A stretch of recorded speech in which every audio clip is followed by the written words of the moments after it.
What's up, everybody, and welcome to my Monday Night Raw review, as I believe we are 3 weeks away from WrestleMania. Kicking off the show with Randy Orton come out as the rest of the Authority was in the ring.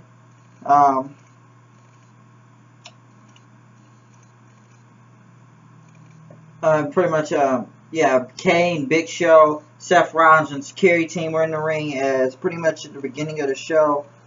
They was going to ask them if they should have Orton back, and Big Show says, we're welcome to join Randy Orton back, and wanted to shake his hand. Jamie Noble said he can't be trusted. He's a no-good snake. And Rollins cut him off. He says, hey, he's a little feisty there. He's so sensitive, so don't mind him. And he wanted to get how everybody feels and everything. Pretty much Big Show was really in open arms to bring it back, and Rollins was in open arms saying welcome home as they all shook his hands.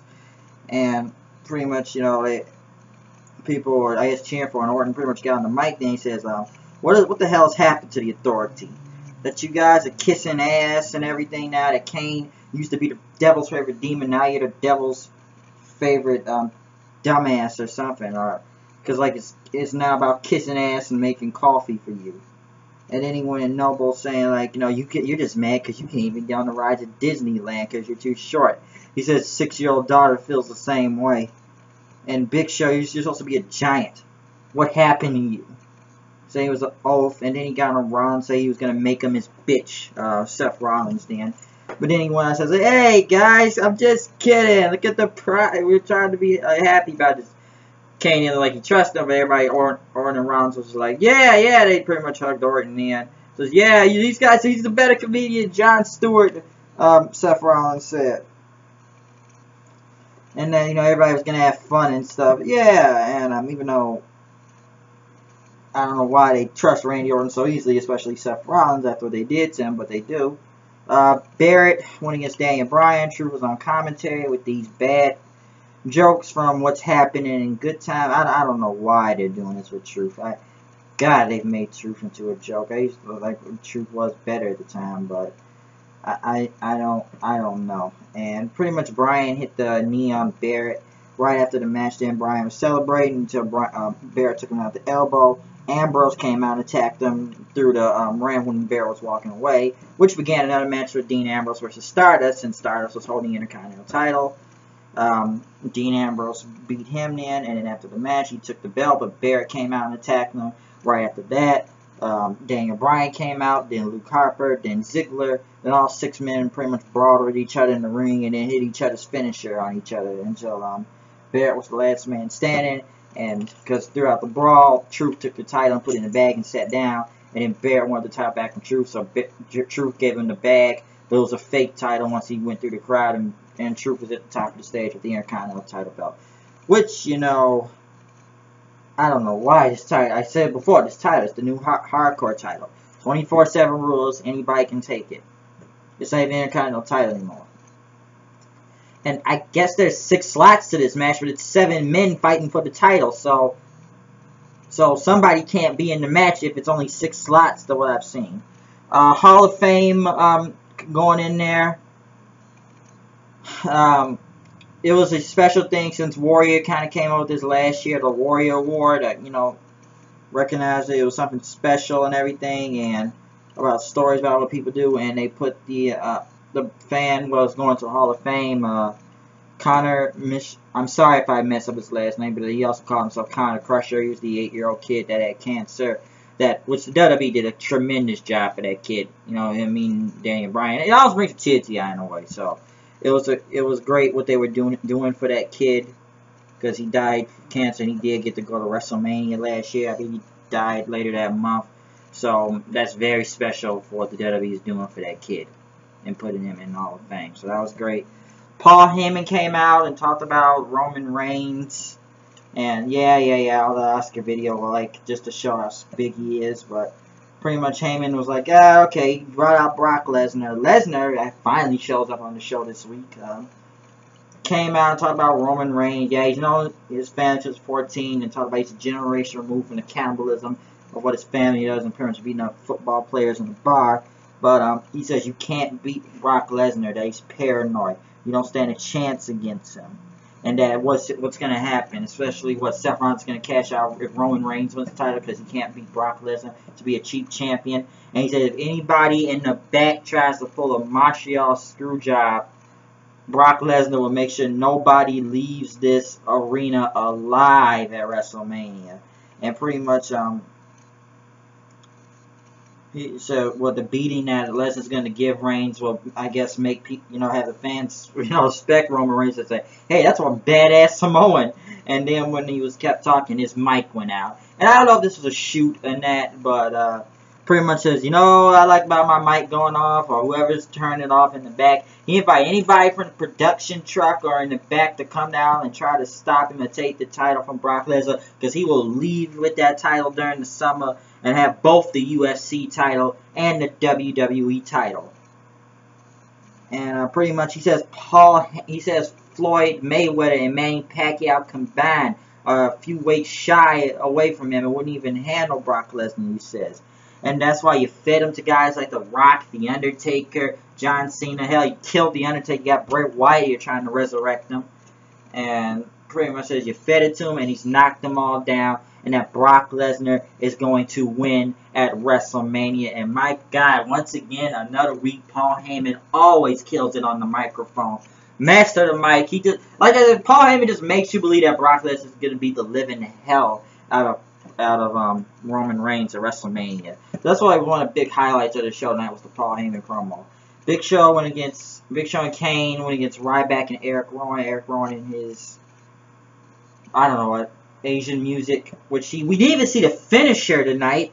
They won the match, but how did Eric Rowan beat him? We didn't even see it on TV.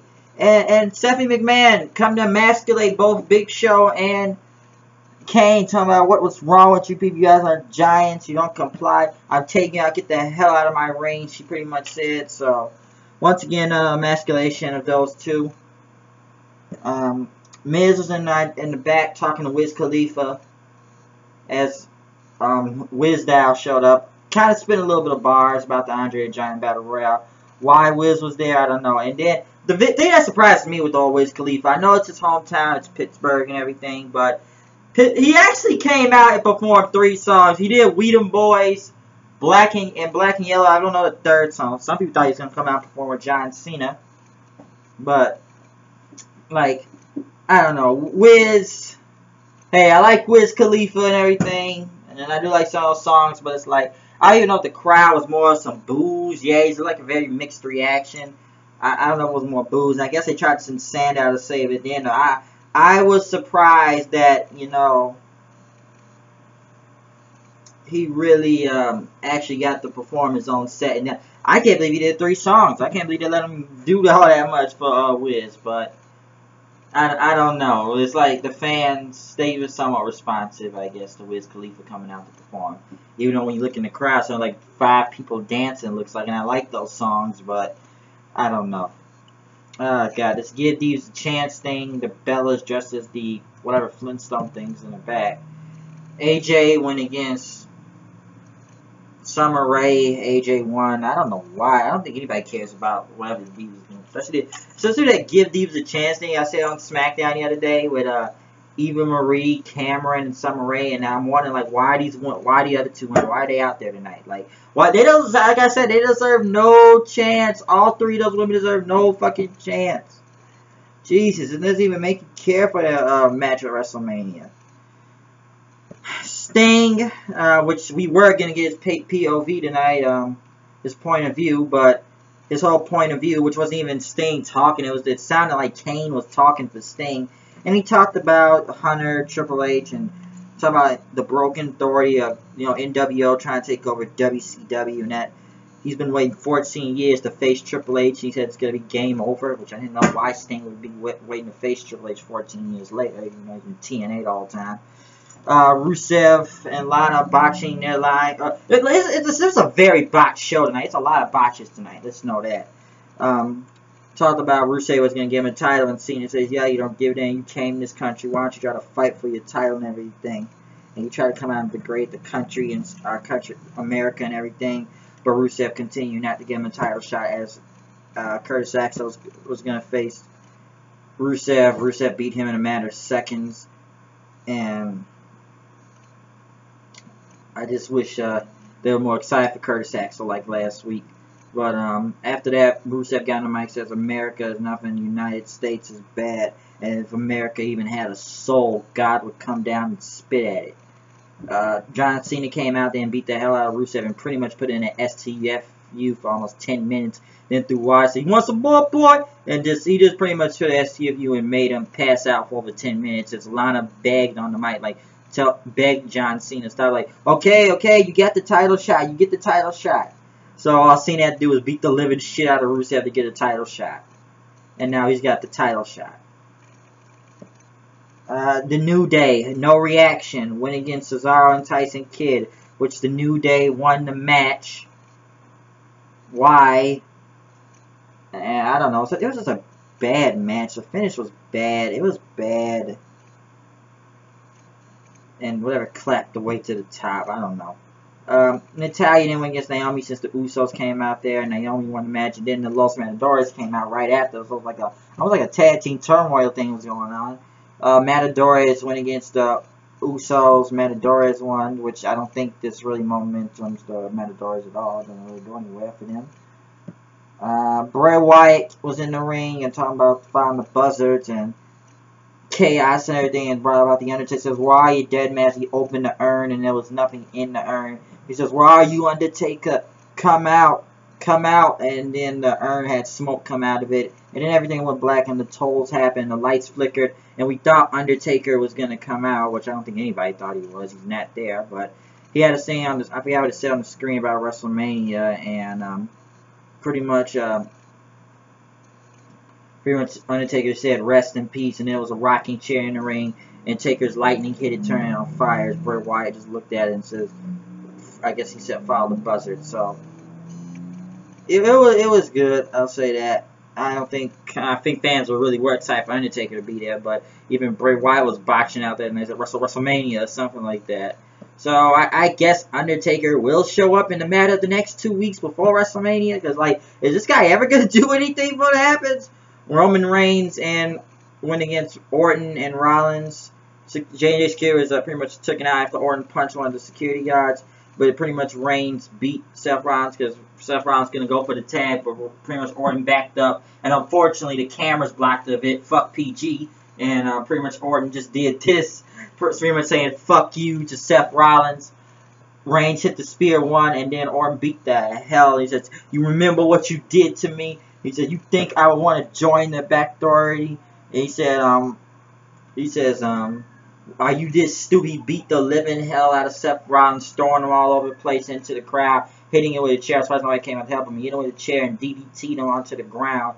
He just beat the living crap out of Seth Rollins and then hit the RKO through the announce table. I guess Orton finally getting his revenge on Seth Rollins, taking him out. Even though this marathon long shows a lot of bad things, many botches tonight, many things that didn't make sense. There was a few good things like the Paul Heyman promo, and I guess Orton finally getting his revenge on Seth Rollins, and I guess seeing title shot and all that stuff. But it wasn't a lot about this show tonight, and we're 3 weeks away from WrestleMania. It's not have been a good build up to this whole thing. So yeah. But once again, it's me, HOD, coming to news reviews. No I am, no I do, came I saw. And now we're done with this review of Monday Night Raw. I'm out of here. I'll see you guys later. Peace.